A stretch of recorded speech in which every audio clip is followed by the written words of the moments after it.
നരേന്ദ്രമോദി അത്ര പുണ്യവാനാണോ? അദ്ദേഹം ഗുജറാത്തിലെ മുഖ്യമന്ത്രിയായിരിക്കുമ്പോൾ ഞാൻ മഹാരാഷ്ട്രയിൽ പ്രചാരകനാണ്. അന്ന് ഗുജറാത്ത് കലാപം നടക്കുന്നു. ഗുജറാത്ത് കലാപം നടന്ന സമയത്ത് മുസ്ലിം സഹോദരന്മാരെ സഹോദരിമാരെ ചുട്ടുചാമ്പലാക്കിയ സ്വയം സേവകർക്ക് അന്തേരി കാര്യാലയത്തിൽ സ്വീകരണം കൊടുത്തവരിൽ ഞാനും ഉണ്ടായിരുന്നു. അവർ പറഞ്ഞ അനുഭവങ്ങളുണ്ട്. ആ അനുഭവങ്ങൾ നിങ്ങൾ കേൾക്കണം. ഈ നാട്ടിലെ RSSകാർ കേൾക്കണം. 7 സ്വയം സേവകന്മാർ ഒരു ഗ്രൂപ്പായി ഗാന്ധിജി ജനിച്ച പോർബന്ദറിനടുത്ത് ഒരു വീട്ടിൽ കയറി. ഗണപതിന്റെ ചിത്രമുള്ള വീട് വെള്ളം കുടിക്കാൻ കയറിയതാ. വാതിൽ മുട്ടിയപ്പോ തുറന്നു വന്നത് ഒരു പൂർണ്ണ ഗർഭിണിയായ ഉമ്മ. കാരണം മുന്നേ താമസിച്ചത് ഹിന്ദു കുടുംബ. അപ്പോ ഇവര് താമസിച്ചപ്പോ ഗണപതിന്റെ ഫോട്ടോ കളഞ്ഞില്ല, അവിടെ തന്നെ വെച്ചു. ഒരു പൂർണ്ണ ഗർഭിണിയായ ഉമ്മ. വെള്ളം വേണമെന്ന് പറഞ്ഞു സ്വയം സേവകന്മാർ. ഈ ഉമ്മ പൂർണ്ണ ഗർഭിണിയല്ലേ, പതുക്കെ നടന്ന് അടുക്കളയിൽ ചെന്ന് ഒരു വലിയൊരു പ്ലേറ്റിൽ 7 ഗ്ലാസ് വെള്ളവുമായി തിരിച്ചു വരുമ്പോ ഈ സ്വയം സേവകർക്ക് ഒരു ഫോൺ കോൾ. എന്താ ഫോൺ കോൾ? സ്ത്രീകളെയും കുട്ടികളെയും കണ്ടാൽ വെറുതെ വിടാൻ പാടില്ല. ആ ഉമ്മയുടെ കയ്യിൽ നിന്ന് വെള്ളം വാങ്ങി കുടിച്ച് ആ പൂർണ്ണ ഗർഭിണിയായ ഉമ്മയെ ഇവർ കസേരയിൽ കെട്ടിയിട്ടു. എന്നിട്ട് കൊണ്ടുവന്ന തൃശൂലമെടുത്ത് ആ പൂർണ്ണ ഗർഭിണിയുടെ നിറവയറിലേക്ക് ഇങ്ങനെ കുത്തിയിറക്കി ഒരു തിരിച്ച് പുറത്തേക്കെടുത്തു. രക്തം പൊട്ടിയൊലിച്ച് തൽക്ഷണം ആ ഉമ്മ അവിടെ മരിച്ചു വീണു. എന്താ ഉമ്മ ചെയ്ത തെറ്റ്? ഒരു ഇസ്ലാമായി പോയി. ആ തൃശൂലത്തിന്റെ മുനമ്പിൽ ആ ഉമ്മയ്ക്ക് ജനിക്കാൻ പോകുന്ന കുട്ടിയുടെ ഭ്രൂണമുണ്ടായിരുന്നു. മറ്റൊരു വീട്ടിൽ കടന്നു ചെന്നപ്പോ അവിടെ ഒരു ഉമ്മ മുറ്റമടിക്കുന്നു. 4 കുട്ടികളും ചുറ്റും കളിക്കുന്നു. വന്ദേ മാതരവും ഓം കാളിയും വിളിച്ചു വരുന്ന ഈ കലാപകാരികളെ കണ്ട് ഈ കുട്ടികൾ അകത്ത് കട്ടിലിനടിയിൽ പോയി ഒളിച്ചു. തട്ടം മാറ്റി തലമുടി പിടിച്ച് വലിച്ചടച്ച് ഈ ഉമ്മയെ ഒരു റൂമിൽ കൊണ്ടുപോയി പൂട്ടിയിട്ടു. ഈ കട്ടിലിനടിയിൽ കിടക്കുന്ന 4 കുട്ടികളെയും ഇവർ കഴുത്തിന് പിടിച്ച് പുറത്തേക്ക് എടുത്തു. അതിലൊരു കുട്ടി മാത്രം നിലവിളിക്കുന്നില്ല, പൊട്ടിക്കരയുന്നില്ല. എന്താ കാരണം? ആ കുട്ടിക്ക് ജന്മന സംസാരിക്കാൻ ശേഷിയില്ലാത്ത കുട്ടിയാ. ആ 4 കുട്ടികളെയും വീടിന്റെ അടുത്തുള്ള സെപ്റ്റി ടാങ്ക് കമ്പിപ്പാര കൊണ്ട് കുത്തി തുറന്ന് ആ സെപ്റ്റി ടാങ്കിലിട്ട് മൂടി ആ 4 കുട്ടികളെയും.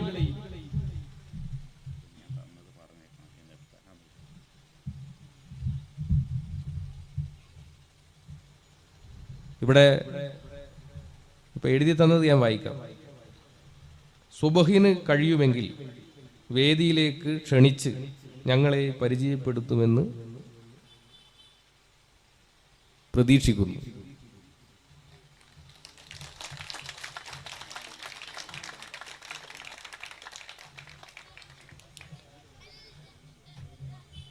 അപ്പോ ആ 4 കുട്ടികളും ശ്വാസം മുട്ടിയിട്ടല്ലേ മരിച്ചിട്ടുണ്ടാകുക?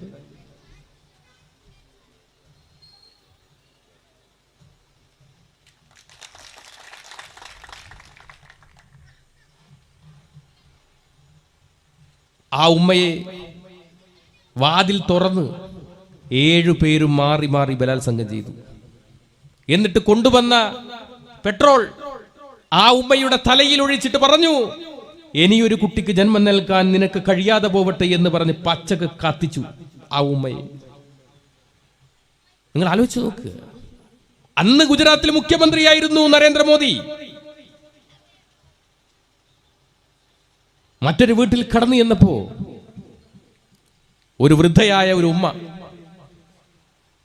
നരേന്ദ്രമോദിയുടെ അമ്മയുടെ പ്രായമുള്ള ഒരു ഉമ്മ, തനിച്ച് വീട്ടിൽ വാതിൽ തുറന്ന് സ്വയം സേവകന്മാർ പറഞ്ഞു, ഇവിടുത്തെ സമ്പാദ്യങ്ങളൊക്കെ എവിടെയാണ് ഒളിപ്പിച്ചു വെച്ചിരിക്കുന്നത്, സൂക്ഷിച്ചു വെച്ചിരിക്കുന്നത്? ഉമ്മ പറഞ്ഞു, എനിക്കറിയില്ല, എന്റെ മകൻ ജോലിക്ക് പോയിരിക്കുക. നിങ്ങൾ ആരാണ്? എന്തിനാണ് വന്നത്? എന്തിനു വന്നു?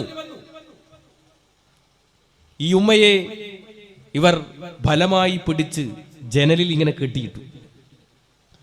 ഉമ്മക്കാകെ ഭയന്ന് ഉമ്മ പറഞ്ഞു, എനിക്ക് വെള്ളം വേണം, എനിക്ക് വെള്ളം തരൂ എന്ന് പറഞ്ഞപ്പോ ഇവരെന്താ ചെയ്തെന്നറിയോ?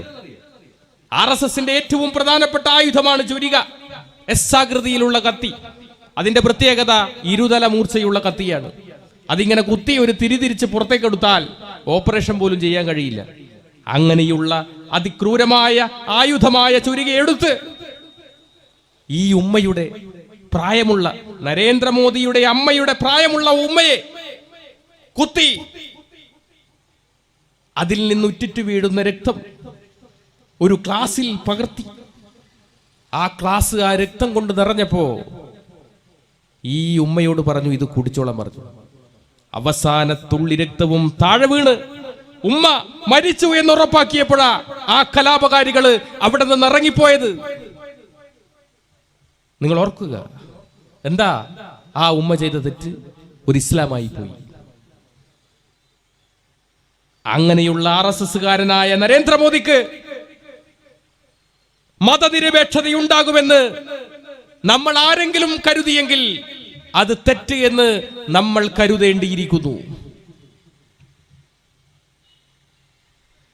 എന്താ നരേന്ദ്രമോദി ഈ ഭരണത്തിൽ എന്താ ചെയ്യുന്നത്? അദ്ദേഹം ഇന്ത്യയുടെ പ്രധാനമന്ത്രിയായി. ഇപ്പൊ പറഞ്ഞല്ലോ, നേരത്തെ പറഞ്ഞല്ലോ, പൗരത്വ നിയമം. നരേന്ദ്രമോദിയോട് ഒരാൾ ചോദിച്ചു, വിവരാവകാശ രേഖ പ്രകാരം ചോദിച്ചു, നരേന്ദ്രമോദിയുടെ പൗരത്വം എങ്ങനെയാ തിരിച്ചറിയുക? അപ്പൊ പറഞ്ഞു, അദ്ദേഹം ജന്മന ഇന്ത്യക്കാരനാണെന്ന്. ജന്മന അന്ധൻ, ജന്മന മൂകൻ എന്നൊക്കെ കേട്ടിട്ടുണ്ട്. ജന്മന ഇന്ത്യക്കാരനെന്ന് നമ്മൾ ആദ്യമായിട്ട് കേൾക്കുക. എന്താണ് അദ്ദേഹം ഈ രാജ്യത്ത് കൊടുത്ത സമൃദ്ധി? എന്താണ്? വന്നപാട് പറഞ്ഞു പശു അമ്മയാന്ന് പറഞ്ഞു. അദ്ദേഹത്തിന്റെ അമ്മ ചിലപ്പോൾ പശുവായിരിക്കും, നമ്മളെ അമ്മ പശുവാണ്. ആ പശുവിന്റെ പേരിൽ മാത്രം ഈ രാജ്യത്ത് നടന്ന കലാപത്തിൽ 200-ലധികം ആളുകൾ കൊല്ലപ്പെട്ടു. രാജ്യം മുഴുവനും തെണ്ടി നടക്കുന്ന ഒരു പ്രധാനമന്ത്രി ഈ ലോകം കണ്ടിട്ടുള്ളതിൽ വെച്ച് നരേന്ദ്രമോദി മാത്രമാണ്. ഏറ്റവും കൂടുതൽ തന്തക്ക് വിളി കേട്ട ഒരു പ്രധാനമന്ത്രി കൂടിയാണ് അദ്ദേഹം. അതല്ലേ പറയുന്നത്, ചേരി ചേരാ നയത്തിന്റെ ഉപജ്ഞാതാവ് നെഹ്റു, ചേരി കാണാ നയത്തിന്റെ ഉപജ്ഞാതാവ് നരേന്ദ്രമോദി. പുള്ളിക്കാരന്റെ PAയും പ്രത്യേക സ്വഭാവക്കാരനാണെന്നാ പറയുന്നത് കേട്ടു. പുള്ളിക്കാരൻ രാവിലെ എഴുന്നേറ്റ് വരുന്ന സമയത്ത് ഒരു ഗ്ലോബ് ഉണ്ട് പോലും, ഒരു ഭൂമി അതിങ്ങനെ തിരിക്കും PA. അപ്പൊ നരേന്ദ്രമോദി വന്നൊരു കോമ്പസ് എടുത്ത് ഈ ഗ്ലോബിൽ ഇങ്ങനെ കൂത്തും. അത് അഫ്ഗാനിസ്ഥാനിലാണ് പോയതെങ്കിൽ പുള്ളി അപ്പം തന്നെ രാവിലെ അഫ്ഗാനിസ്ഥാനിലേക്ക് പോകും. പിറ്റേ ദിവസം കുത്തുമ്പോൾ ചൈനയിലാണെങ്കിൽ ചൈനയിൽ പോകും. അതെല്ലാം കൂടി അരിപ്പ പോലെ ആയി പോലും. ഇപ്പോൾ കുത്തി ഇപ്പോൾ ഇനി കുത്താനുള്ള സ്ഥലമൊന്നും ബാക്കിയില്ല. രാജ്യം മുഴുവൻ പോയി. ഞാൻ പറയുന്നത് നമ്മളെ മഹല്ല് കമ്മിറ്റി, ഞാൻ വേണേ ഒരു 1000 രൂപ തരാം. ചൈനയിൽ പോട്ടെ, വുഹാനിൽ പോട്ടെ, ഒരു 2 ദിവസം അവിടെ നിൽക്കട്ടെ. നരേന്ദ്രമോദിയെ നമുക്കൊന്ന് വുഹാനിലേക്ക് യാത്രയയക്കാം. ചൈനയിൽ രാജ്യം രക്ഷപ്പെട്ടു പോയില്ലേ? അപ്പൊ ഈ രാജ്യത്തിന് വേണ്ടി എന്ത് സമൃദ്ധിയാണ് നരേന്ദ്രമോദി തന്നത്? നിങ്ങൾ ഈ പണം നിരോധിച്ചതിനെ കുറിച്ച് പറഞ്ഞല്ലോ. പണം നിരോധിച്ചതിനെ കുറിച്ച് ഏറ്റവും കൂടുതൽ അനുഭവിച്ച ഒരാൾ ഞാനും നിങ്ങളും എല്ലാവരും അനുഭവിച്ചിട്ടുണ്ട്. ഇതാരെ ലക്ഷ്യമാക്കിയിട്ടാണെന്ന് അറിയുന്നത്? ഇന്ത്യയിലെ മുസ്ലിങ്ങളെ മാത്രം ലക്ഷ്യമാക്കിയിട്ടാണ് ഈ പണം നിരോധിച്ച്. മനസ്സിലാക്കിയിട്ടുണ്ട? ഇന്ത്യയിൽ ഏറ്റവും കൂടുതൽ ചെറുകിട കച്ചവടം നടത്തുന്നത് മുസ്ലിങ്ങളാ, മുസ്ലിം സഹോദരന്മാരാ. ആ ചെറുകിട കച്ചവടത്തെ പരിപൂർണമായി നശിപ്പിക്കുവാനാണ് ഈ പണം അങ്ങ് നിരോധിച്ച് കളഞ്ഞത്. സംഭവിച്ചില്ലേ? ആരുടെ കയ്യിലെങ്കിലും പൈസയുണ്ടോ? എന്തായിരുന്നു പറഞ്ഞത്? കള്ളപ്പണം തിരികെ കൊണ്ടുവരും. ഇവർ തന്നെ നോട്ടടിച്ച് കൊടുക്കാൻ തുടങ്ങി. കൊടുങ്ങല്ലൂര് ഉള്ളിസുരുവിന്റെ നേരെ ഒരു സുഹൃത്ത്, പുള്ളിക്കാരൻ പറഞ്ഞു, മേക്കിംഗ് ഇന്ത്യ പദ്ധതിയിൽ പുള്ളിക്കാരൻ ഒരു ചെറിയൊരു പരിപാടി നടത്തി. എന്താ? പൈസ സ്വന്തമായിട്ട് വീട്ടിൽ നിന്ന് അടിക്കുക. മേക്കിംഗ് ഇന്ത്യ പിടിച്ചല്ലോ. അപ്പൊ പറഞ്ഞു നരേന്ദ്രമോദിയുടെ മേക്കിംഗ് ഇന്ത്യ പദ്ധതി നടപ്പിലാക്കിയതാണ്. ഇതല്ലേ ഭരണത്തിന്റെ അവസ്ഥ? ഏതെങ്കിലും ഒരു നല്ല പ്രവൃത്തി RSSകാരനായ നരേന്ദ്രമോദി ചെയ്തിട്ടുണ്ട് എന്ന് നിങ്ങൾക്ക് ആർക്കെങ്കിലും വിശ്വസിക്കാൻ പറ്റുമോ? ആർക്കെങ്കിലും പറയാൻ പറ്റുമോ? ലോകത്തെല്ലാ രാജ്യത്തെല്ലായിടത്തും കക്കൂസ് ഉണ്ടായി കൊടുത്തു. ഭക്ഷണം കൊടുക്കാത്ത കക്കൂസ് മാത്രം ഉണ്ടായി കൊടുത്തിട്ട് എന്താ കാര്യം? ഭക്ഷണം കഴിച്ചാലല്ലേ കക്കൂസ് പോകുക, അത് കഴിക്കാണ്ടായ കക്കൂസ് പോകും. ഇപ്പൊ രാജ്യത്തെങ്ങും കക്കൂസ് ഉണ്ടായി കൊടുത്തു. കേരളത്തിലെ പൗരത്വ നിയമത്തിന് അനുകൂലമായി RSSകാർ പരിപാടി നടത്തുന്നുണ്ട്. ഞാൻ ഈ അടുത്ത് നാദാപുരത്ത് RSSകാർ ഒരു പരിപാടി നമ്മളിങ്ങനെ പോകുന്ന സമയത്ത് കാണുക. ആ പരിപാടിയിൽ സത്യം പറഞ്ഞാൽ കേൾക്കാൻ ഒരാളും 4 പട്ടികളും. പൗരത്വ നിയമത്തെ അനുകൂലിച്ചിട്ടുള്ള പരിപാടിയാ. കേരളത്തിന്റെ അവസ്ഥ എന്താ നിങ്ങൾക്കറിയോ? BJPന്റെ RSSന്റെ നമ്മളൊക്കെ സാധാരണ ഇപ്പൊ ഇതാ മുസ്ലിം ലീഗിന്റെ ജില്ലാ സെക്രട്ടറി ഇവിടെയുണ്ട്, എല്ലാ പാർട്ടിക്കാരുടെയും ആളുകൾ ഇവിടെയുണ്ട്, RSSന്റെയും BJPന്റെ ഓടിച്ചിട്ട്. എങ്ങനെയാ നമ്മൾ ജില്ലാ സെക്രട്ടറിനെയും ജില്ലാ പ്രസിഡന്റിനെയും ഒക്കെ തിരഞ്ഞെടുക്കുന്നത് നമുക്കറിയാം അല്ലേ? പക്ഷെ BJPന്റെ എങ്ങനെയാണെന്ന് അറിയുന്നത്? BJPന്റെ ഒരു പ്രത്യേക തരത്തിൽ ഈ തവണ മത്സരം ഭയങ്കര കടുപ്പായിരുന്നു. ശോഭാ സുരേന്ദ്രൻ, ഉള്ളി സുരു, MT രമേശ്, അങ്ങനെ ഭയങ്കര മത്സരം, കടുത്ത മത്സരമായിരുന്നു. എന്താ, എങ്ങനെയാ BJPന്റെ സംസ്ഥാന പ്രസിഡന്റിനെ തിരഞ്ഞെടുക്കുക? ഏറ്റവും കൂടുതൽ മണ്ടത്തരം ആരാണോ പറയുന്നത് അയാളാണ് സംസ്ഥാന പ്രസിഡന്റ്. മഞ്ഞൾ ശോഭ പറഞ്ഞു, ഞാൻ 8 സെന്റിൽ മഞ്ഞൾ കൃഷി ചെയ്ത് കോടികൾ ഉണ്ടാക്കി. അപ്പൊ ഞാൻ എന്നല്ലേ മണ്ടൻ? ഉള്ളി സുരു പറഞ്ഞു, ഞാൻ ചെടിച്ചട്ടിയിൽ കൊടി നാട്ടി. ഞാനല്ലേ മണ്ടൻ? അവസാനം തിരുമണ്ടനെ തെരഞ്ഞെടുത്തു, സംസ്ഥാന പ്രസിഡന്റായി ഉള്ളി സുരു അല്ലേ? ഞാൻ പറയുന്നത് അതിനേക്കാളും അർഹതയുള്ള ഒരാൾ നമ്മളെ കേരളത്തിൽ ഉണ്ടായിരുന്നു. ആരെന്നറിയുന്നത്? നമ്മുടെ ഗവർണർ ആരിഫ് ഖാൻ. പുള്ളിക്ക് സംസ്ഥാന പ്രസിഡന്റ് ആകാൻ ഏറ്റവും അർഹതയുള്ള ഒരാൾ. ഇവരെക്കാളും പൊട്ടനാണ്. നിങ്ങൾ ആലോചിച്ച് നോക്കുക, എന്തെല്ലാം വിടുവായത്തങ്ങളായി ഇവർ പറയുന്നത്. ഇന്ത്യയുടെ പ്രധാനമന്ത്രി രാജ്യത്തെ ശാസ്ത്രജ്ഞന്മാരുടെ ഒരു സദസ്സിൽ വെച്ച് പറയുന്നു, ഈ ലോകത്താദ്യമായി പ്ലാസ്റ്റിക് സർജറി നടത്തിയത് ഇന്ത്യയിലാണെന്ന്. എങ്ങനെയാണെന്നറിയുന്നത്? ആനേന്റെ കഴുത്തറുത്തിട്ട് തലയറുത്തിട്ട് ഗണപതിക്ക് വെച്ചതാണ് പോലും ലോകത്തിലെ ആദ്യത്തെ പ്ലാസ്റ്റിക് സർജറി. നിങ്ങൾ ആലോചിച്ച് നോക്കുക, ഇങ്ങനെയുള്ള കൂട്ടർ ഈ രാജ്യം ഭരിച്ചാൽ എന്തായിരിക്കും അവസ്ഥ എന്ന് നമ്മൾ പറഞ്ഞു തരേണ്ടതുണ്ടോ? അതല്ലേ നടക്കുന്നു. ഇവിടെ എന്തെങ്കിലും ഒരു വികസനം നടക്കുന്നുണ്ടോ? പൗരത്വ നിയമം ലോകസഭയിലും രാജ്യസഭയിലും പാസാക്കിയപ്പോൾ ആദ്യമായി ഒരേലയോളം വലിപ്പമുള്ള ഒരു സംസ്ഥാനത്തിന്റെ മുഖ്യമന്ത്രി നിയമസഭയിൽ ആഞ്ഞടിച്ചുകൊണ്ട് പറഞ്ഞു, ഈ നിയമം ഈ കേരളത്തിൽ നടപ്പിലാവില്ല. അതിലെല്ലാ പ്രതിപക്ഷങ്ങളുമെല്ലാം അതിനൊറ്റക്കെട്ടായി നിന്ന് ആ നിയമത്തെ എതിർത്തു. ഈ കേരളത്തിൽ എല്ലാവരും ഒറ്റക്കെട്ടായി കേരളം ഒരു പ്രമേയം പാസാക്കി. ആർജവത്തോടെ നിന്നു മുഖ്യമന്ത്രി എന്ന നിലയിൽ. സുപ്രീം കോടതിയിൽ കേസും കൊടുത്തു. ഇതല്ലേ? അപ്പോ പ്രതിഷേധങ്ങളും പ്രതികരണങ്ങളും ഏറ്റവും കൂടുതൽ കേരളത്തിൽ ഉണ്ടാകുന്നുണ്ട്. അതാണ് കേരളത്തിന്റെ പ്രത്യേകത. ശ്രീനാരായണ ഗുരുവും ചട്ടമ്പി സ്വാമികളും അങ്ങനെയുള്ള എത്രയോ പ്രതിഭാധനരായ ആളുകൾ അവർ കാണിച്ച വഴികളിലൂടെയല്ലേ കേരളം യാത്ര ചെയ്യുന്നത്. ശ്രീനാരായണ ഗുരുവിന്റെ ദൈവദശകത്തിൽ ദൈവത്തെക്കുറിച്ച് സമർപ്പിക്കുന്നത് എന്താണ്? ദൈവമേ കാത്തുകൊൾകങ്ങു കൈവിടാതിങ്ങു ഞങ്ങളെ, നാവികൻ നീ ഭവാബ്ദിക്ക് ഒരാവിവൻ തോണി നിൻ പദം. ഒന്നൊന്നായി എണ്ണി തൊട്ടെണ്ണും പൊരുളൊടുങ്ങിയാൽ നിന്നിടും ദൃക്കുപോലുള്ളം എന്നില സ്പന്ദമാവണം. അടുത്ത വരി എന്താ? അന്നവസ്ത്രാദി മുട്ടാതെ തന്നു രക്ഷിച്ചു ഞങ്ങളെ, ധന്യരാക്കുന്ന നീയൊന്നു തന്നെ ഞങ്ങൾക്കു തമ്പുരാൻ. ആരാണോ ഭക്ഷണമില്ലാത്തവന് ഭക്ഷണം കൊടുക്കുന്നത്. ഞാനൊക്കെ പലപ്പോഴും നോമ്പ് കാലങ്ങളിൽ, പണ്ടൊക്കെ ഭയങ്കര ദേഷ്യമായിരുന്നു നോമ്പ് കാലങ്ങളിലോട്. പക്ഷെ ഇപ്പൊ നോമ്പ് കാലങ്ങളിലൊക്കെ ദാനം കൊടുക്കുന്ന ഒരുപാട് വീടുകൾ കാണുമ്പോൾ വലിയ സന്തോഷമാണ്. ഭക്ഷണമില്ലാത്തവന് ഭക്ഷണം കൊടുക്കുക, വസ്ത്രമില്ലാത്തവന് വസ്ത്രം കൊടുക്കുക, വീടില്ലാത്തവർക്ക് വീട് കൊടുക്കുക. അവനാണ് ദൈവമെങ്കിൽ ശരിക്കും ആലോചിച്ച് നോക്കുക. ഞാൻ ചിന്തിച്ചിട്ടുണ്ട്, ഈ വ്രതമാസം ഉണ്ടല്ലോ, ആ വ്രതമാസത്തിലാണ് ഏറ്റവും കൂടുതൽ സാമൂഹിക സമരസത നമ്മുടെ നാട്ടിൽ നിലനിൽക്കുന്നത്. നിരാലംബർക്ക്, രോഗികൾക്ക് കൈത്താങ്ങുന്ന ഒരു സംസ്കാരം. ആ ഇസ്ലാം സംസ്കാരത്തെയാണ് ഇവിടെ നിന്ന് നാട്ടിയോടിക്കുവാൻ വേണ്ടി നരേന്ദ്രമോദി ശ്രമിക്കുന്നത് എന്ന് ചിന്തിക്കേണ്ടിയിരിക്കുന്നു. ഞാനൊക്കെ ബാലഗോകുലത്തിലൂടെ വന്ന ആളാണ്.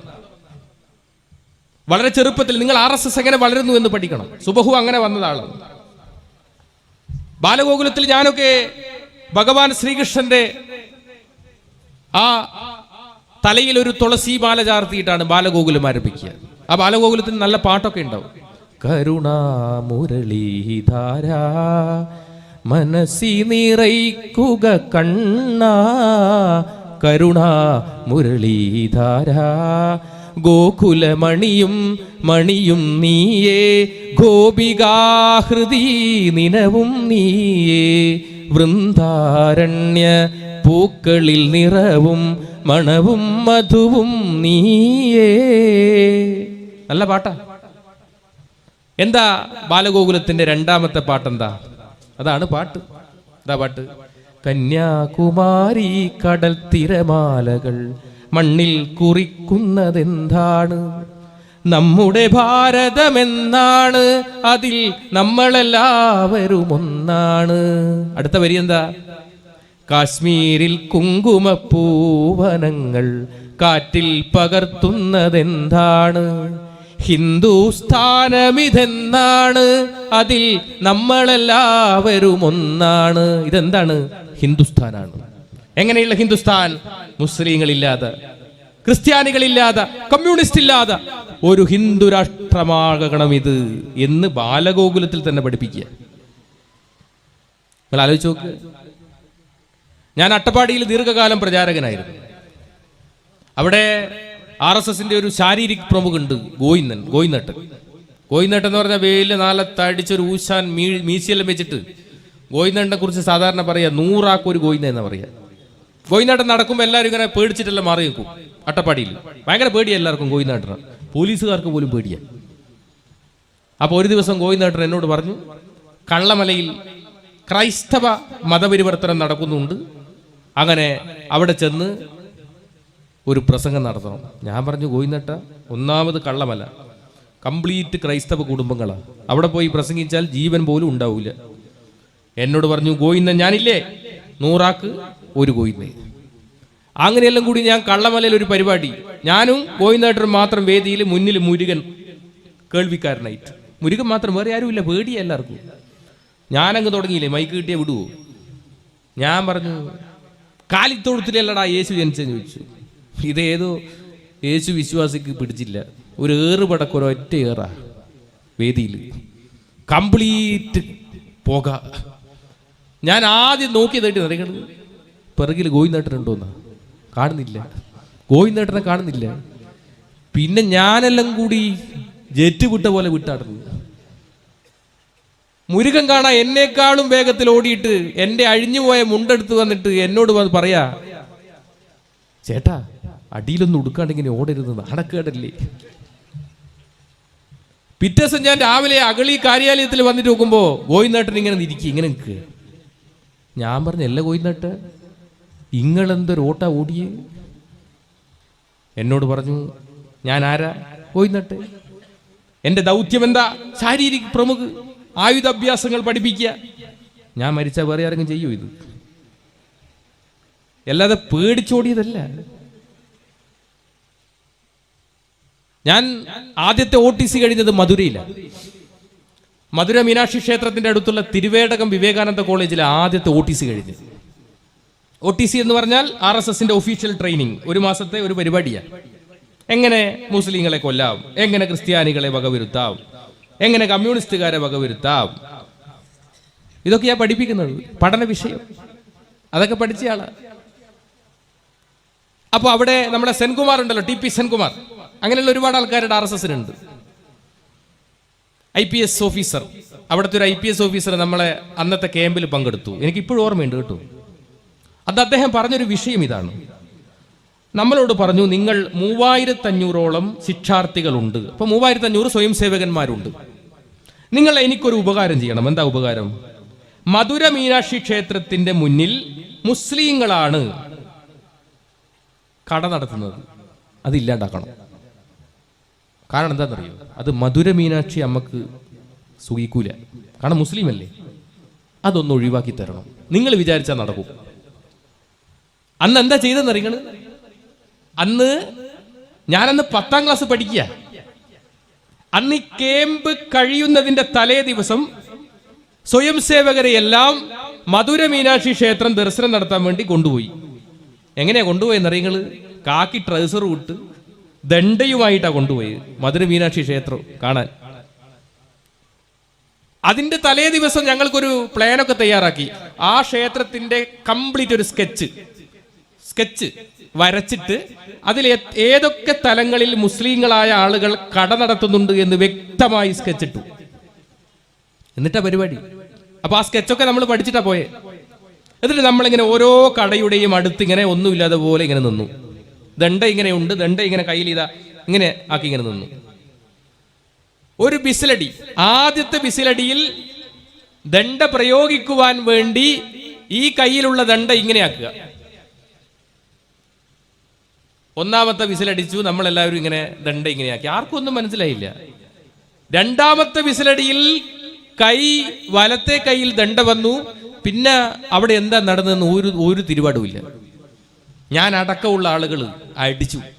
അതിൽ ഏറ്റവും പ്രായമുള്ളത് എൻ്റെ മുന്നിലിരിക്കുന്ന വളരെ പ്രായമുള്ള ഒരു വെള്ളത്തൊപ്പിയിട്ട ഒരു വൃദ്ധൻ കൈ ഇങ്ങനെ കൂപ്പി.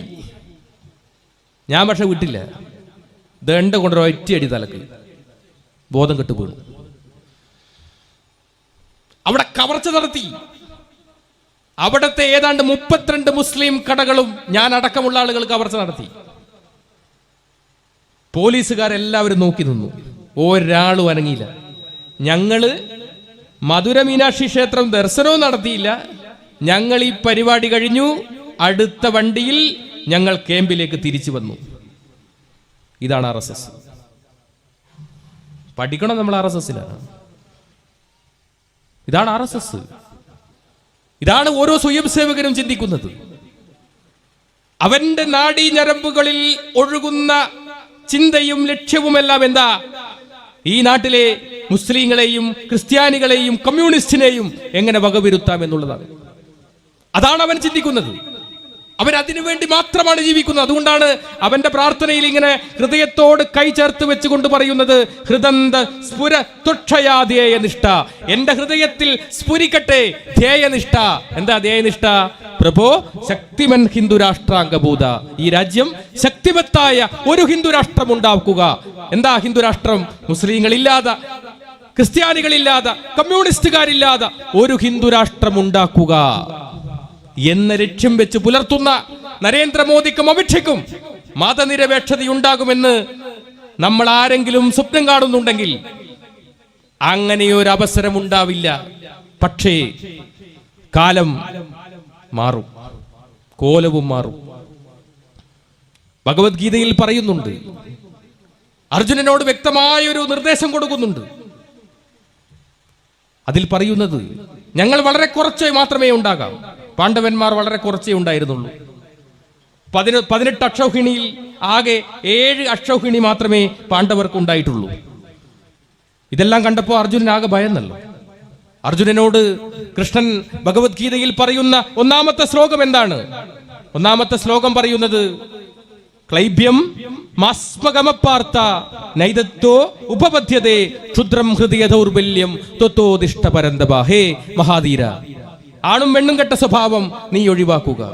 നീചമായ ഹൃദയ ദുർബലതയെ വലിച്ചെറിഞ്ഞുകൊണ്ട് എഴുന്നേൽക്കുക എന്ന് പറഞ്ഞു തുടങ്ങുന്ന ആ ശ്ലോകത്തിൽ ആളുകളല്ല വിജയത്തിന്റെ മാനദണ്ഡം, ധർമ്മമാണ്.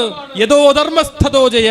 എവിടെ ധർമ്മമുണ്ടോ അവിടെയാണ് ജയമെങ്കിൽ തീർച്ചയായും ഞങ്ങൾ ജയിച്ചിരിക്കും, നിങ്ങൾ പരാജയപ്പെട്ടിരിക്കും മോദിജി എന്ന് നിങ്ങൾ മനസ്സിലാക്കണം. ഇതാണ് ഓരോ RSSകാരന്റെയും ചിന്തകളിൽ. ഇതാണ് ഓരോ RSSകാരന്റെയും ലക്ഷ്യം. ഇതാണ് ഓരോ RSSകാരനും ചിന്തിക്കുന്നത് ഇങ്ങനെയാണ്.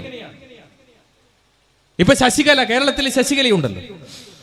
എന്തായിരുന്നു ശബരിമല വിഷയവുമായി ഞാൻ വേറെ കാര്യങ്ങൾ പ്രത്യേകിച്ചൊന്നും പറയുന്നില്ല. നിങ്ങൾക്കറിയാലോ, ഞാൻ ഈ പ്രസ്ഥാനത്തിലേക്ക് വന്നപ്പോ എൻ്റെ തറവാട്ടിൽ നിന്ന് എന്നെ പുറത്താക്കി. കല്യാണം കഴിച്ചപ്പോൾ ഞാൻ എൻ്റെ തറവാട്ടിൽ എൻ്റെ ഭാര്യയും കൊണ്ട് ഞാൻ ഇങ്ങനെ പോകുമ്പോൾ അമ്മ ഈ ശശികലന്റെ പ്രസംഗം കേൾക്കുക. നിലക്കൽ വെച്ചിട്ടാ പ്രസംഗം. എന്തെന്നാ പ്രസംഗം? അമ്മ നമ്മളോട് മിണ്ടുന്നില്ല, വെള്ളം പോലും കൊടുക്കുന്നില്ല. ഞാനല്ല, എന്നെ 10-30 കൊല്ലമായി അമ്മ കാണുന്നില്ല. എന്നാ പിന്നെ ഈ പെണ്ണോ കല്യാണം കഴിച്ച് എന്തൊക്കെ കൊടുക്കണ്ടേ? അമ്മ ഇങ്ങനെ നിൽക്കുക പ്രസവം. കുറെ കഴിഞ്ഞപ്പോ അമ്മ ചാടി എഴുന്നേറ്റു. അപ്പൊ ഞാൻ ചോദിച്ചു, അമ്മേ ചത്തോ? ചാകാനാ, നീ നോക്ക്. അപ്പോ പെണ്ണുങ്ങൾ പറഞ്ഞു, കണ്ട കണ്ട കണ്ട കൃഷ്ണപ്പരുന്ത് ആകാശത്തിലൂടെ ഇങ്ങനെ വട്ടം ചുറ്റുന്ന കണ്ട, ഭഗവാൻ വിട്ടതാ. ഞാൻ പറഞ്ഞു, അമ്മ എന്തെന്നാ പറയുന്നത്? അമ്മയല്ലേ ഭാഗവതം എന്നെ പഠിപ്പിച്ചെന്ന്. ലോകത്തില് ആര് സ്ത്രീകൾ കയറണമെന്ന് പറഞ്ഞാലും ഭഗവാൻ ശ്രീകൃഷ്ണൻ എന്തായാലും അത് പറയൂല എന്ന് അമ്മക്ക് ഉറപ്പല്ലേ? പിന്നെ രണ്ടാമത്തെ ഓപ്ഷനാണ് സാധ്യത. ഏതാ രണ്ടാമത്തെ ഓപ്ഷൻ? എന്താ? പരുന്തിന്റെ ഭക്ഷണം എന്താ? പാമ്പല്ലേ? അപ്പൊ ഉഗ്ര വിഷമുള്ള പാമ്പ് നിലക്കൽ ഇങ്ങനെ പത്തി വിടർത്തി ഇങ്ങനെ നിൽക്കുമ്പോ ഇതിനെ റാഞ്ചാൻ വേണ്ടി വന്നതാ ശശികല, വിഷപ്പാമ്പ്. അവളുടെ ഒരൊറ്റ പ്രസംഗം കൊണ്ടാ കാസർഗോഡ് ഒരു കുട്ടിയെ, പിഞ്ചു കുഞ്ഞിനെ കഴുത്തറുത്തിട്ടില്ലേ, കൊന്ന് മഴുകൊണ്ട് കഴുത്തറുത്തിട്ട് കണ്ടിട്ടുണ്ടെങ്കിൽ. എന്താ പോലീസുകാരനോട് പറഞ്ഞേ? ഞാൻ സ്ഥിരമായി ശശികലയുടെ പ്രസംഗം കേൾക്കാറുണ്ടെന്നാണ്. ഇതാണ് RSS എല്ലാ പ്രവർത്തന പദ്ധതിയും ഈ 3 ശത്രുക്കളെ മുന്നിൽ നിർത്തി മാത്രമാണ്. ഞാൻ വരുന്നത് കണ്ണൂർ ജില്ലയിൽ നിന്ന് സഖാബ് UK കുഞ്ഞിരാമന്റെ സ്മാരകത്തിന്റെ അടുത്ത് നിന്ന്. തലശ്ശേരി കലാപത്തിൽ നെരുവമ്പായി പള്ളി ആക്രമിക്കാൻ വേണ്ടി RSSകാർ 100-300 ആളുകൾ വന്നപ്പോ അദ്ദേഹം ഒറ്റയ്ക്ക് നിർഭയം ഒരു കപ്പക്കൊള്ളി എടുത്തിട്ട് പറഞ്ഞു, എന്നെ കൊന്നാലേ നിങ്ങൾക്ക് ഈ പള്ളി ആക്രമിക്കാൻ വേണ്ടി സാധിക്കുകയുള്ളൂ.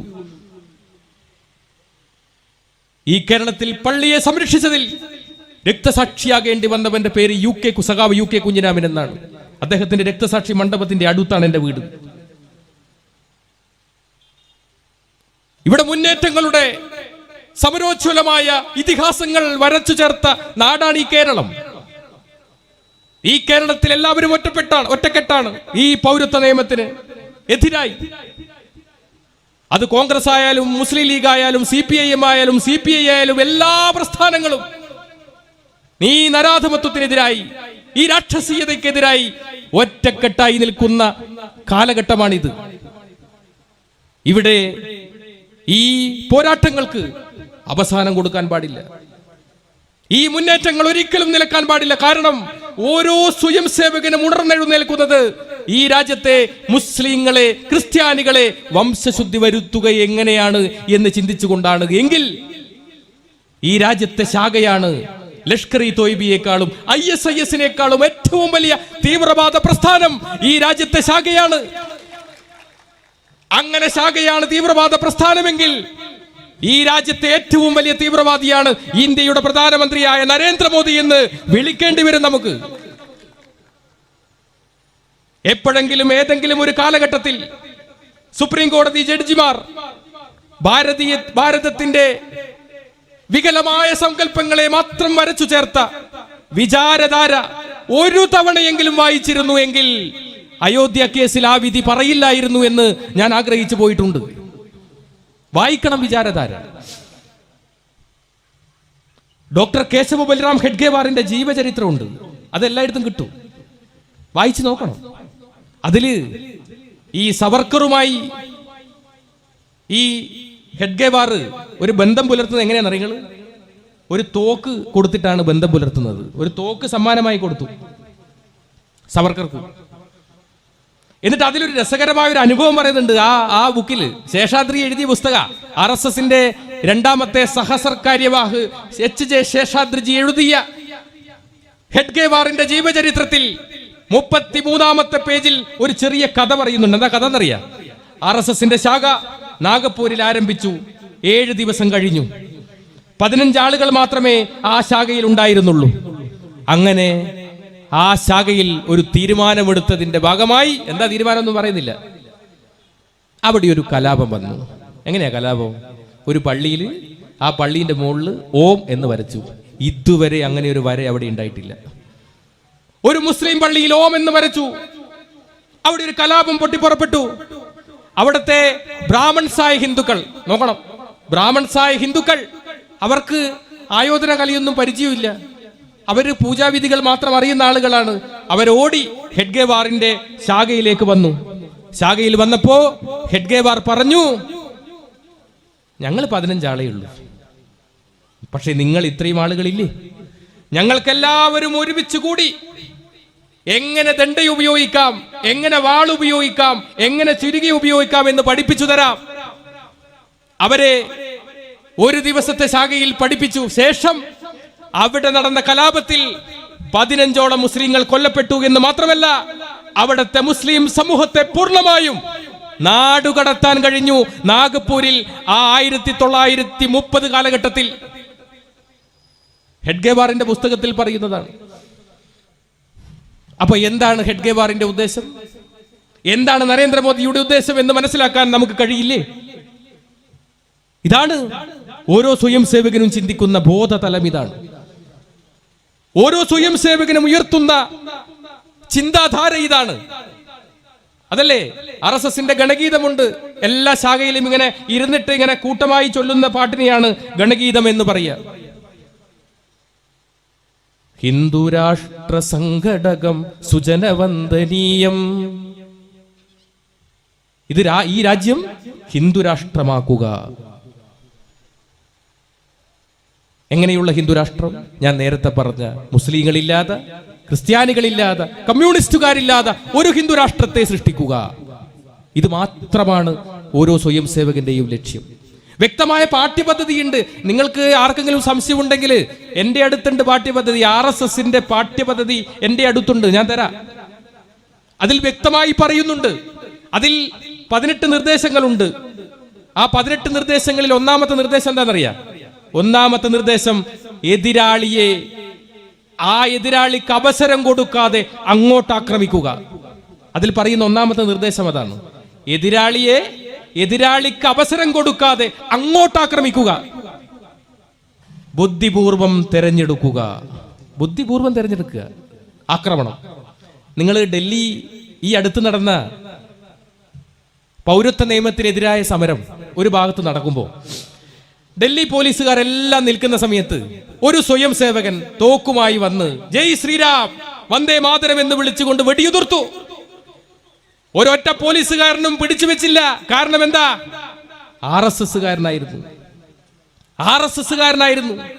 പിടിച്ചു വെച്ചില്ല. പക്ഷേ നിങ്ങൾ ആലോചിച്ച് നോക്കുക, അതൊരു അബ്ദുൾ റസാഖോ അല്ലെങ്കിൽ ലത്തീഫോ അബ്ദുൾ സമദോ അങ്ങനെ ഏതെങ്കിലും ഒരു നാമധാരി ആയിരുന്നു എങ്കിൽ അദ്ദേഹം ISISന്റെ ട്രെയിനിങ് കഴിഞ്ഞവനോ ലഷ്കർ-ഇ തോയ്ബയുടെ സ്വന്തമാണോ എന്ന് പറഞ്ഞ് അയാളെ തീവ്രവാദിയായി UAPA നിയമപ്രകാരം അടക്കുമായിരുന്നില്ല ഇവർ.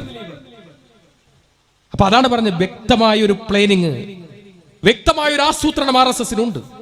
എത്ര ആളുകളെ ഇവിടെ മരിച്ച്. ഇപ്പൊ എനിക്കൊക്കെ ഭീഷണിയുണ്ട്, എന്റെ ഭാര്യയ്ക്ക് പോലും ഭീഷണിയുണ്ട്. ഞങ്ങളൊക്കെ ഇതാ സുരക്ഷയ്ക്ക് നിയോഗിക്കപ്പെട്ട ആളുകളുടെ കൂടിയാ നടക്കുന്നത്. ഗവൺമെന്റിനെ വേണ്ടെന്ന് പറഞ്ഞു. എന്റെ ഭാര്യനെ വരെ വിളിച്ചിട്ട് കഴുത്തറുത്ത് കൊല്ലും, ചിഹ്ന ഭിന്നമാക്കുന്നൊക്കെ RSSകാര് പറയുന്നത്. കൽബുർഗിയെ കൊന്നു, നരേന്ദ്ര ദാബോൽക്കറെ കൊന്നു, ഗൗരി ലങ്കേഷിനെ കൊന്നു. എത്ര ആളുകളെയാ ഇവര് കൊന്ന്? എന്തിന്റെ പേരില്ല? മിണ്ടിയതിന്റെ പേരിൽ. കൽബുർഗിയെ കൊന്നത് എന്തിനാ? രാമനെതിരായി സംസാരിച്ചു എന്നാണ് പറഞ്ഞത്. നിങ്ങൾ രാമായണം വായിച്ചിട്ടുണ്ടോ? വാൽമീകിയുടെ രാമായണം എടുത്ത് വായിക്കണം. എഴുത്തച്ഛന്റെ രാമായണമല്ല, വാൽമീകിയുടെ രാമായണം. സംസ്കൃതത്തിൽ വേണേ ഞാൻ പറഞ്ഞത്. വാൽമീകിയുടെ രാമായണത്തിൽ രാവണനെ നിഗ്രഹിച്ച് വിഭീഷണന് രാജ്യം വിട്ടുകൊടുത്ത് വിജയശ്രീ ലാളിതനായി വരുന്ന ശ്രീരാമന് അയോധ്യയിൽ പൂർണ്ണകുംഭം നൽകി സ്വീകരിച്ചു. യുവരാജാവായി അഭിഷേകം ചെയ്ത ആ ചടങ്ങിൽ 10,000-കണക്കിന് ആളുകൾ വന്ന ആ ചടങ്ങിൽ എല്ലാവരും ഇങ്ങനെ രാമനാമം ഉച്ചരിക്കുന്ന ആ ചടങ്ങിലേക്ക് ഒരു വന്ധ്യവയോധികൻ കടന്നു വന്നു. എന്നിട്ട് ആ വന്ധ്യവയോധികൻ ആ 2 കൈയും ഇങ്ങനെ ഉയർത്തി ആകാശത്തേക്ക് ഉയർത്തിയിട്ട് പറഞ്ഞു, നിർത്തൂ ഈ രാമമന്ത്രം. എല്ലാവരും നിർത്തി. അതേതാ കാലം നിങ്ങൾ ആലോചിച്ച് നോക്കിയ. അദ്ദേഹം രാമൻ ഇരിക്കുന്ന സിംഹാസനത്തിന്റെ അടുത്തേക്ക് വന്നു. എന്നിട്ട് രാമനെ ഇങ്ങനെ കൈ ചൂണ്ടിയിട്ട്, വാൽമീകി എഴുതിയ രാമായണത്തിലാ, രാമനെ ഇങ്ങനെ കൈ ചൂണ്ടി കാണിച്ചിട്ട് പറഞ്ഞു, ഹേ മനുഷ്യ, നിങ്ങൾ ദൈവമല്ല, നിങ്ങൾ കേവലം ഒരു മനുഷ്യനാണ്. ഈ രാമമന്ത്രം ഇവിടെ വിളിക്കാൻ പാടില്ല എന്ന് ആജ്ഞാപിച്ചു ആ വന്ധ്യവയോധികൻ. കൊല്ലാമായിരുന്നില്ലേ? അമിത്ഷയോ നരേന്ദ്രമോദിയോ ആയിരുന്നെങ്കിൽ ആ വൃദ്ധനെ കൊല്ലുമായിരുന്നില്ലേ? ആ വൃദ്ധനെ രാമൻ അടുത്തേക്ക് വിളിച്ചു, ഹൃദയത്തോട് ചേർത്ത് വെച്ച് ആലിംഗനം ചെയ്തുകൊണ്ട് രാമൻ പറഞ്ഞു, നിങ്ങൾ മുനിയല്ല മഹർഷിയാണ് എന്ന് പറഞ്ഞു. വെറും LP സ്കൂൾ അധ്യാപകനെ ഒരു യൂണിവേഴ്സിറ്റിയുടെ വൈസ് ചാൻസലർ ആക്കിയതുപോലെയാണ് മുനിയിൽ നിന്ന് മഹർഷിയിലേക്കുള്ള പരിവർത്തനം. ഇതാണ് ഭാരതത്തിന്റെ ബഹുസ്വരത. നിങ്ങൾ സംസാരിക്കൂ, ഞങ്ങൾ കേൾക്കാം. അതാണ് ഭാഗവതം പറയുന്നത്, അതാണ് മഹാഭാരതം. കഥ പറയുകയാണ്. നിങ്ങൾ ചോദ്യം ചോദിക്കുന്നു, ഞാൻ ഉത്തരം പറയുന്നു. നിങ്ങൾ ചോദ്യം ചോദിക്കുന്നു, ഞാൻ ഉത്തരം പറയുന്നു. പാർവതി പരമേശ്വര സംവാദമാണ് രാമായണം. നിങ്ങൾ ചോദ്യം ചോദിക്കുക, ഞങ്ങൾ പറയുക. അതാണ് ഭാരതീയ സനാതന ധർമ്മം, അതാണ് ഭാരതത്തിന്റെ നിഷ്ഠ. ഇതിനെയെല്ലാം കാറ്റിൽ പകർത്തി ഹിറ്റ്ലറുടെ സ്വഭാവത്തോടുകൂടി ഈ രാജ്യത്ത് മുസ്ലിങ്ങളെയും ക്രിസ്ത്യാനികളെയും കമ്മ്യൂണിസ്റ്റുകാരെയും വകവരുത്തി ഇവിടെ ഒരു ഹിന്ദു രാഷ്ട്രം സ്വപ്നം കാണുന്ന സ്വയം സേവകരോട് ഞങ്ങൾക്ക് പറയാനുണ്ട്, നിങ്ങൾക്കും ഹിറ്റ്ലറുടെ അതേ അവസ്ഥയായിരിക്കും. ഉടുമുണ്ടില്ലാതെ ഗുഹയിൽ പ്രവേശിച്ച ഒരു രാജാവിന്റെ കഥയില്ലേ, അതുപോലെയായിരിക്കും നിങ്ങളുടെ അവസ്ഥ. ക്രൈസ്തവ പുരോഹിതന്മാർ ഇതിൽ ഉൾപ്പെട്ടിട്ടില്ല. അവർ അതിൽ വ്യക്തമായി പ്രതികരിച്ചിട്ടുമില്ല എന്ന് എനിക്ക് തോന്നുന്നു. കാരണം അത് അവരുടെ അറിവില്ലായ്മ കൊണ്ട്. ഞാൻ പറയട്ടെ, ഇത് മുസ്ലിങ്ങൾ മാത്രമേ പൗരത്വ നിയമത്തിൽ ഉള്ളൂ എങ്കിൽ അടുത്ത ഏകീകൃത സിവിൽ കോഡിൽ ക്രൈസ്തവരും ഉൾപ്പെടുമെന്ന് ഞാൻ നിങ്ങളോട് പറയാൻ ആഗ്രഹിക്കുന്നു. അത് ഈ 6 മാസത്തിനുള്ളിൽ അത് പാസാക്കുകയും ചെയ്യും ഇന്ത്യയിൽ ഏകീകൃത സിവിൽ കോഡ്. അതുകൊണ്ട് ഒരു പഴയ സ്വയം സേവകൻ എന്ന നിലയിൽ ഇത് കേൾക്കുന്ന RSSകാരോട് ഞങ്ങൾക്ക് പറയാനുള്ളത്, നിങ്ങളുടെ പിണക്കങ്ങളെല്ലാം മാറ്റി നിങ്ങൾ ഒരു നല്ല മനുഷ്യനായി മാറുക എന്ന് നിങ്ങൾ ആഗ്രഹിക്കുന്നുവെങ്കിൽ, നിങ്ങൾ ആ കാട്ടാളത്വത്തിൽ നിന്ന്, നിങ്ങൾ ആ നരാധമത്വത്തിൽ നിന്ന്, നിങ്ങൾ പറയുന്ന ആ കാവിയില്ലേ, അത് നിസ്സംശതയുടെ പ്രതീകമാണ്. അതിൽ നിങ്ങൾ ഒഴിവാകണം. ഹിന്ദുവിന്റെ കോടി കാവിയല്ല. ഹിന്ദുവിന്റെ കോടി എവിടെയും കാവി പറയുന്നില്ല. കാവിയെക്കുറിച്ച് 3 സ്ഥലങ്ങളിലാണ് മഹാഭാരതത്തിലും രാമായണത്തിലും പരാമർശിക്കുന്നത്. രാമായണത്തിൽ സീതയെ തട്ടിക്കൊണ്ടുവരാൻ രാവണന് ഒരു വേഷം കൊടുക്കണം. വാൽമീകി ഒന്നും ചിന്തിച്ചില്ല, കാവിയാണ് കൊടുത്തത്. കാവി വേഷധാരിയായിട്ടാണ് രാവണൻ സീതയെ തട്ടിക്കൊണ്ടുപോയത്. അതുപോലെ തന്നെ കർണന്റെ കവചകുണ്ടലം അടിച്ചു മാറ്റാൻ ഇന്ദ്രന് ഒരു വേഷം കൊടുക്കണം. വ്യാസൻ ഒന്നും ചിന്തിച്ചില്ല, കാവി തന്നെയാണ് അടിച്ചു മാറ്റാൻ തക്കതായ വേഷം. അതുകൊണ്ട് കാവിയാണ് കൊടുത്തത്.